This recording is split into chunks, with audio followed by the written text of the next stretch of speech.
cerdas untuk deck yang berkualitas. Hai semua, ketemu lagi dengan Teacher Elsa.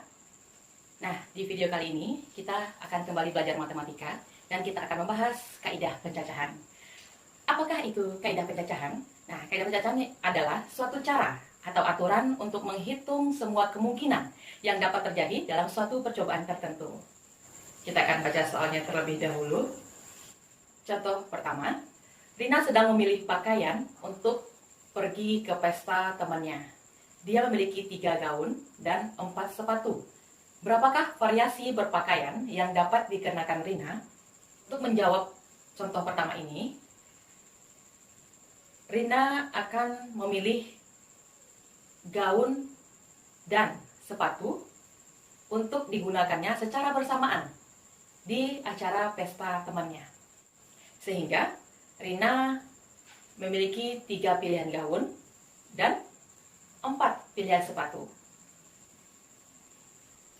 Sehingga jawabannya menjadi 3 dikali 4 sama dengan 12 cara. Jadi ada 12 cara variasi berpakaian yang dapat digunakan atau dipilih Rina untuk pergi ke pesta temannya. Seperti itu. Oke, kita next ke contoh soal yang kedua. Dino memiliki 3 jenis motor dan 4 jenis mobil. Berapakah cara yang dapat Dino lakukan untuk pergi ke acara ulang tahun temannya? Nah, soal yang kedua ini berbeda dengan soal yang pertama. Di mana kalau soal pertama tadi Rina memilih gaun dan sepatu yang akan digunakan secara bersamaan. Itu sesuai dengan aturan perkalian. Sedangkan soal yang kedua, Dino memilih atau memiliki 3 jenis motor dan 4 jenis mobil yang akan digunakannya untuk pergi ke ulang tahun temannya. Maka Dino tidak bisa menggunakan motor dan mobil secara bersamaan. Dia harus memilih. Ya, makanya kegiatan ini adalah kegiatan yang dipilih. Apakah dia menggunakan motor atau menggunakan mobil untuk digunakan ke ulang tahun temannya. Sehingga dia menjadi 3 ditambah 4 sama dengan 7 cara. Jadi ada 7 cara yang dapat dipilih Dino untuk digunakannya ke pesta ulang tahun temannya. Nah, berbeda ya dengan soal yang pertama tadi. Oke, berikutnya kita akan bahas soal yang ketiga. Dari angka 1, 2, 3, 4, dan 5 akan disusun suatu bilangan. Nah, soal yang A. Berapa banyak bilangan 3 angka yang dapat disusun? Yang B, berapa banyak bilangan yang nilainya kurang dari 400, di mana tidak ada angka yang berulang yang dapat disusun? Nah, ada 2 soal ya dalam ada 2 pertanyaan dalam satu soal. Kita akan bahas untuk yang pertanyaan A terlebih dahulu. Oke, kita akan menyusun bilangan yang terdiri dari 3 angka. Nah, kalau bilangan itu terdiri dari 3 angka, otomatis dia akan terdiri dari ratusan, puluhan, dan satuan. Nah, untuk mengisinya kita akan menyediakan 3 kotak. Kotak pertama itu kita ilustrasikan untuk ratusan, kotak kedua itu adalah puluhan, dan kotak ketiga itu adalah satuan. Untuk mengisi kotak ratusan, kita dapat memilih 5 alternatif angka atau 5 angka yang tersedia, yaitu angka 1, 2, 3, 4, dan 5. Nah, jadi untuk mengisi kotak ratusan kita masih bebas memilih 5 angka yang tersedia. Oke, untuk berikutnya kita akan mengisi kotak yang kedua, yaitu kotak untuk puluhan. Nah, untuk puluhan kita hanya bisa memilih 4 angka saja. Kenapa? Karena 1 angka sudah kita gunakan di kotak ratusan. Sehingga kita bisa memilih, kita misalkan untuk mengisi ratusan tadi kita pakai angka 5. Berarti untuk kotak puluhan cuman bisa memilih angka 1, 2, 3, dan 4 saja. Sehingga kita bisa mengisi angka 4 di kotak puluhan. Nah, dan untuk kotak terakhir, itu adalah kotak satuan, kita dapat memilih 3 angka saja yang ada. Kenapa? Karena di ratusan sudah ambil 1 angka, di puluhan juga sudah terambil 1 angka, makanya tinggal 3 angka saja lagi yang bisa kita gunakan. Nah, sehingga untuk soal yang A, banyaknya bilangan, kemungkinan bilangan yang dapat kita susun itu adalah 5 dikali 4 dikali 3 sama dengan 60 bilangan. Ya. Dan sekarang kita bahas yang B.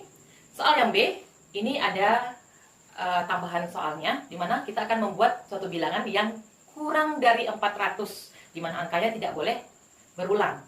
Ya, kalau dia kurang dari 400, maka kita akan membaginya menjadi 3. Yang pertama itu adalah bilangan yang terdiri dari 1 angka. Yang kedua adalah bilangan yang terdiri dari 2 angka. Yang ketiga itu bilangan yang terdiri dari 3 angka. Yang pertama itu adalah bilangan yang terdiri dari 1 angka. Kalau dia 1 angka berarti otomatis kelima angka yang bisa kita gunakan. Berarti dia ada 5 bilangan. Untuk di kotak kedua, itu ada 2 kotak karena dia terdiri dari 2 angka. Maka untuk angka pertama itu pasti puluhan, angka kedua itu adalah satuan. Untuk mengisi kotak puluhan, kita bisa menggunakan 5 angka. Yaitu angka 1, 2, 3, 4, dan 5. Itu untuk di puluhannya. Sedangkan untuk di satuannya, karena tadi ada 5 angka, sudah terpakai 1 di puluhan, maka tinggal 4 pilihan angka saja. Sehingga dia menjadi 5 dikali 4 sama dengan 20 bilangan. Itu untuk bilangan yang 2 angka. Sekarang untuk bilangan yang 3 angka. Maka kita akan sediakan 3 kotak seperti yang A tadi, ratusan, puluhan, dan satuan. Untuk ratusan, itu kita bebas, nggak bisa ya, karena kita ada syarat kecil atau kurang dari 400. Kalau kurang dari 400, kita ada angka 1, 2, 3, 4, dan 5. Apakah boleh kita gunakan kelima angkanya? Apa kita bebas memilih kelima angkanya?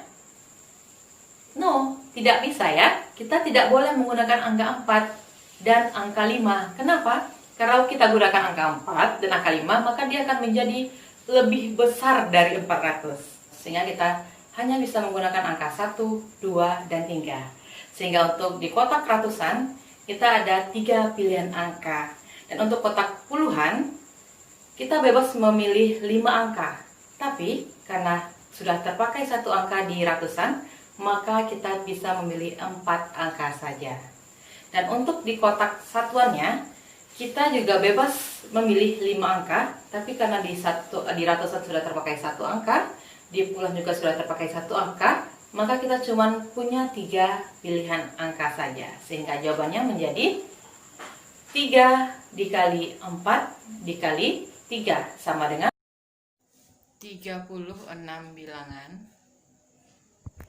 Jadi ada 61 bilangan yang dapat disusun yang kecil atau kurang dari 400, di mana bilangannya atau angkanya tidak boleh berulang. Nah, untuk di video kali ini cukup 3 soal saja yang akan kita bahas. Di next video kita akan lanjutkan ke pembahasan berikutnya.